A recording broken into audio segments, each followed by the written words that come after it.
अंतिम इच्छा। समय के साथ साथ राजा कृष्णदेव राय की माता बहुत वृद्ध हो गई थी।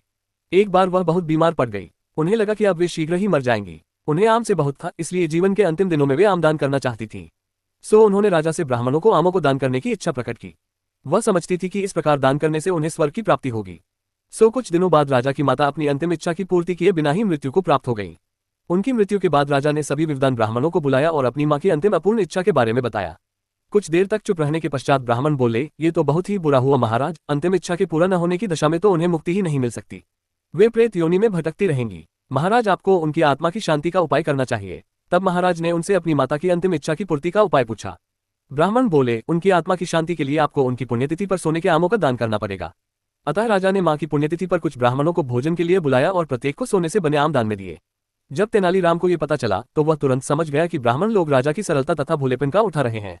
सो उसने उन ब्राह्मणों को पाठ पाने की एक योजना बनाई। अगले दिन तेनालीराम ने ब्राह्मणों को निमंत्रण पत्र भेजा। उसमें लिखा था कि तेनालीराम भी अपनी माता की पुण्यतिथि पर दान करना चाहता है, क्योंकि वह भी अपनी एक अधूरी इच्छा लेकर मरी थी।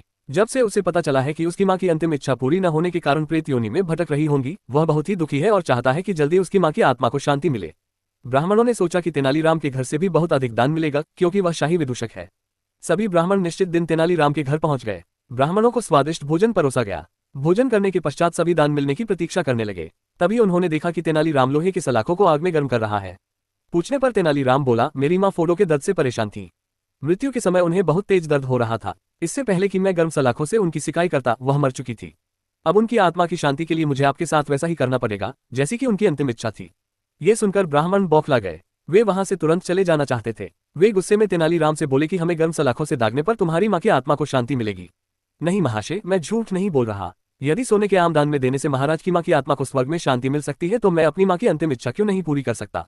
ये सुनते ही सभी ब्राह्मण समझ गए कि तेनालीराम क्या कहना चाहता है। वह बोले, तेनालीराम, हमें क्षमा करो, हम वे सोने के आम तुम्हें दे देते हैं, बस तुम हमें जाने दो। तेनालीराम ने सोने के आम लेकर ब्राह्मणों को जाने दिया, परंतु एक लालची ब्राह्मण ने सारी बात राजा को जाकर बता दी। ये सुनकर राजा क्रोधित हो गए और उन्होंने तेनालीराम को बुलाया।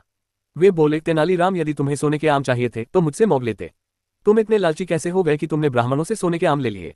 महाराज, मैं लालची नहीं हूं, अपितु मैं तो उनकी लालच की प्रवृत्ति को रोक रहा था।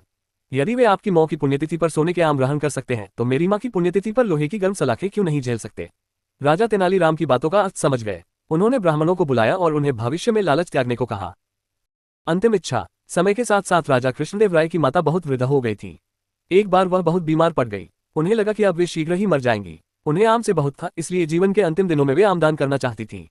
सो उन्होंने राजा से ब्राह्मणों को आमों को दान करने की इच्छा प्रकट की।